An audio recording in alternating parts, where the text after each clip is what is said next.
Video में देखेंगे हम लोग 10 क्लास का फर्स्ट चैप्टर फिजिक्स। क्या है?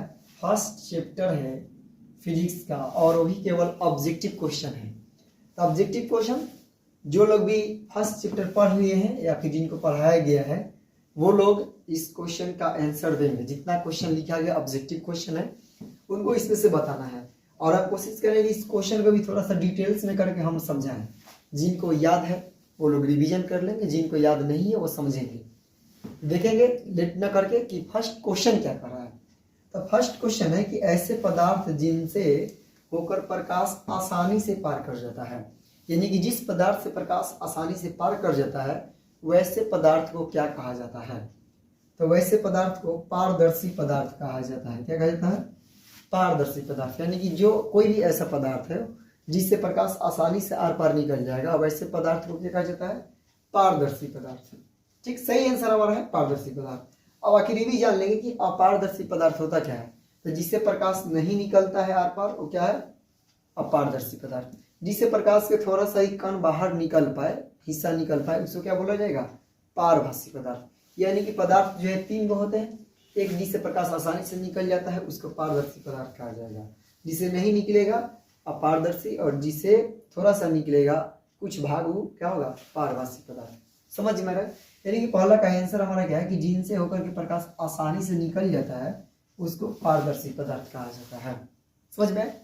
दूसरा क्वेश्चन है 2 नंबर कि किस दर्पण द्वारा किसी वस्तु का वास्तविक प्रतिबिंब मिल सकता है? ये नहीं कह रहे कि मिलेगा, मतलब किससे मिल सकता है। तो किस दर्पण द्वारा किसी वस्तु का आभासी प्रतिबिंब वास्तविक प्रतिबिंब मिल सकता है? कौन सा? वास्तविक प्रतिबिंब मिल सकता है। अगर जिनको याद है इसमें से सही टिक आउट कर सकते हैं। पहला ऑप्शन है समतल दर्पण, अवतल दर्पण, उत्तल दर्पण और इनमें सभी। तो बता सकते हैं कौन सा इसका सही आंसर होगा।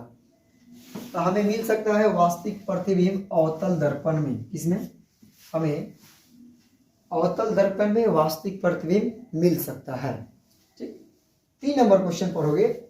बता रहे कि किस दर्पण द्वारा किसी वस्तु का आभासी प्रतिबिंब प्राप्त किया जा सकता है, यानी किस दर्पण में किसी वस्तु का आभासी प्रतिबिंब को हम प्राप्त कर सकते हैं। तो ऑप्शन है कि समतल दर्पण में, केवल समतल दर्पण, केवल अवतल दर्पण, केवल उत्तल दर्पण और सभी में।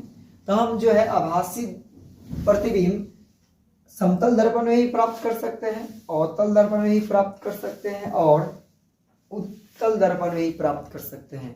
यानी कि हमारा तीनों ऑप्शन सही है। तो हमारा सही आंसर क्या होगा? सभी में। इसमें सभी में, यानी कि हम ये जो तीनों दर्पण दिया गया है समतल दर्पण, उत्तल दर्पण और अवतल दर्पण, इस तीनों में हम क्या कर सकते हैं?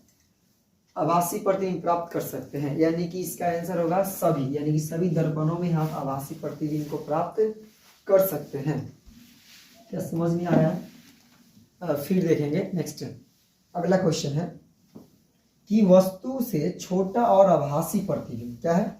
वस्तु से छोटा और आभासी प्रतिबिंब किस दर्पण से प्राप्त होता है, मतलब किस दर्पण से हम प्राप्त कर सकते हैं। ऑप्शन है कि समतल दर्पण द्वारा, अवतल दर्पण द्वारा और समतल तथा अवतल दर्पण द्वारा, और उसके बाद है उत्तल दर्पण से।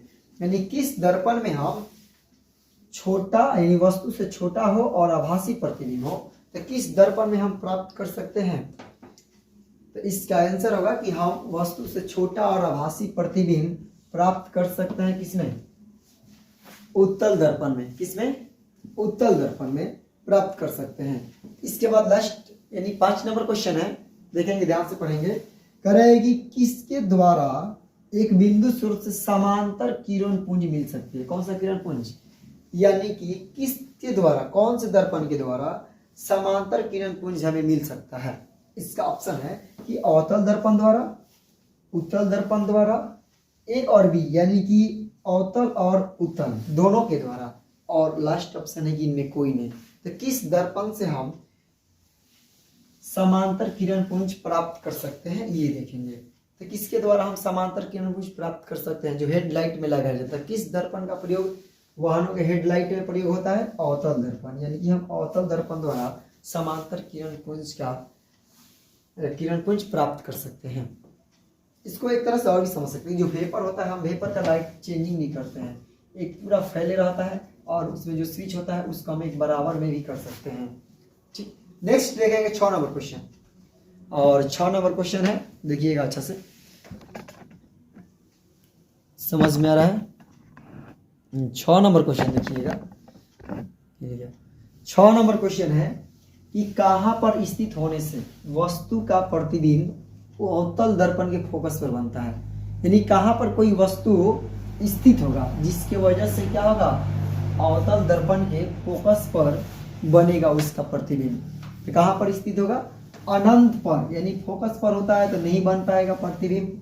वक्रता केंद्र पर भी होगा तो भी क्या होगा, नहीं बन पाएगा अवतल दर्पण के फोकस पर। यानी कि अनंत पर जब होगा, कहाँ पर, अनंत पर, यानी इसका सही आंसर क्या होगा, अनंत। अनंत पे जब होगा तब क्या बनेगा, अवतल दर्पण में वस्तु का प्रतिबिंब फोकस पर बनता है। नेक्स्ट क्वेश्चन है कि अवतल दर्पण की फोकस दूरी उसकी वक्रता त्रिज्या की क्या होती है।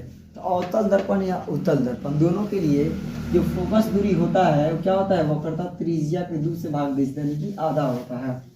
यानी कि अवतल दर्पण की फोकस दूरी जो वक्रता त्रिज्या की क्या होती है, आधी होती है।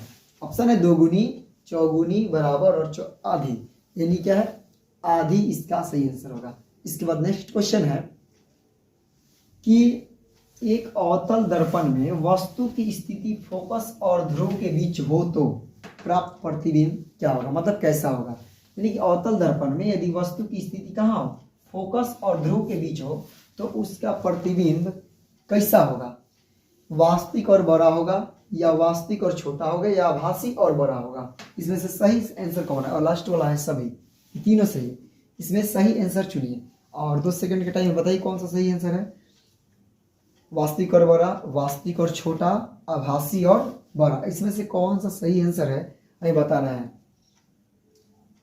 सही आंसर देखिएगा कि वास्तविक और बड़ा अवतल में नहीं बनता है, वास्तविक और छोटा भी नहीं बनता है, इसमें बनता है आभासी बनता है और बड़ा बनता है। क्या बनता है, आभासी और बड़ा प्रतिबिंब बनता है किसमें, अवतल दर्पण में। यानी कि वह स्थिति कहाँ होगा, जब वस्तु की स्थिति फोकस और ध्रुव के बीच होगा तो कैसा प्रतिबिंब बनेगा, आभासी और बड़ा बनेगा। क्या इतना समझ में आ रहा है। फिर नेक्स्ट है 9 नंबर क्वेश्चन कि मोटर गाड़ी के चालक के सामने लगा रहता है कौन सा दर्पण लगा रहता है। तो मोटर गाड़ी के चालक जो है उनके सामने जो पीछे बैक में देखने के लिए लगे रहता है वो दर्पण होता है उत्तल दर्पण। क्या होता है, उत्तल दर्पण का उपयोग किया जाता है साइड मिरर के रूप में। किस रूप में, साइड मिरर के रूप में, या उसके सामने जो लगे रहता है पीछे देखने के लिए, उसमें कौन सा दर्पण होता है, उत्तल दर्पण। नेक्स्ट क्वेश्चन है कि उत्तल दर्पण द्वारा बना प्रतिबिंब होता है, मतलब कैसा होता है उत्तल दर्पण द्वारा जो प्रतिबिंब बनता है। तो देखेंगे इसका प्रतिबिंब कैसा होता है कि उत्तल दर्पण में जो प्रतिबिंब बनता है ये काल्पनिक होता है और उल्टा बनता है। कैसा बनता है, काल्पनिक प्रतिबिंब बनता है और क्या है कि उत्तल दर्पण द्वारा बना प्रतिबिंब कैसा होता है, उत्तल दर्पण द्वारा बना प्रतिबिंब ऑप्शन है कि काल्पनिक प्रतिबिंब, यानी काल्पनिक और उल्टा, वास्तविक और सीधा, वास्तविक और उल्टा, इसमें से कौन सा प्रतिबिंब बनता है। तो हम देखते हैं किसी भी बाइक या कहीं भी जो हैंडल पे लगा रहता है ऐना, इसमें पीछे देखने के लिए जो रहता है ये कैसा बनता है, ये बनता है हमारा काल्पनिक बनता है और सीधा प्रतिबिंब बनता है। अगर पीछे वाला सीधा प्रतिबिंब नहीं बनेगा तो क्या होगा, एक्सीडेंट होने की खतरा ज्यादा रहता है। यानी कि उत्तल दर्पण द्वारा जो प्रतिबिंब बनता है वो कैसा बनता है, काल्पनिक बनता है और सीधा बनता है। इसके बाद नेक्स्ट क्वेश्चन है कि उत्तल दर्पण द्वारा बना प्रतिबिंब कैसा होगा। सेम क्वेश्चन है लेकिन थोड़ा सा ऑप्शन के लिए अंतर। तो ऑप्शन सुनेंगे, हमेशा सीधा, हमेशा उल्टा, और क्या है ए तथा बी, यानी सीधा और उल्टा दोनों। तो कैसा बनता है यहाँ पे, इसका प्रतिबिंब जो है हमेशा सीधा बनता है। कैसा बनता है, हमेशा सीधा बनता है। ऊपर वाला क्वेश्चन से आंसर मिल सकता है। इसका प्रतिबिंब कैसा बनता है, सीधा बनता है, यानी कि सदैव क्या होगा, उत्तल दर्पण में सीधा प्रतिबिंब बनेगा। और नेक्स्ट और लास्ट क्वेश्चन है इसका कि एक गोलीय दर्पण द्वारा प्रतिबिंब का आवर्धन क्या है, प्रतिबिंब का आवर्धन m जो है ऋणात्मक है। क्या है, ऋणात्मक है। इसका मतलब क्या है कि प्रतिबिंब कैसा बनेगा, प्रतिबिंब सीधा बनेगा या प्रतिबिंब उल्टा बनेगा। यानी कि जब आवर्धन ऋणात्मक होता है तो उसका प्रतिबिंब हमारा उल्टा बनता है। कैसा बनता है, उल्टा बनता है। इसमें से कुछ ऑब्जेक्टिव हम छोड़ दिए हैं तो इससे कोई दिक्कत नहीं, आप लिख लेगा लोग। लेकिन जिन लोगों को समझ में आए इसका नोट्स भी बना सकते हैं फर्स्ट चैप्टर का। और इसके बाद हम रिक्त स्थान के लिए बताएंगे कि कौन सा किसे भरना है। उसके लिए नेक्स्ट वीडियो में बताएंगे कि कौन सा रिक्त स्थान, मतलब कौन सा बोल रहे हैं, रिक्त स्थान भरने का एक अलग वीडियो बनाएंगे। इतना है, समझ में आया? कोई बात नहीं, 10 बज गया है।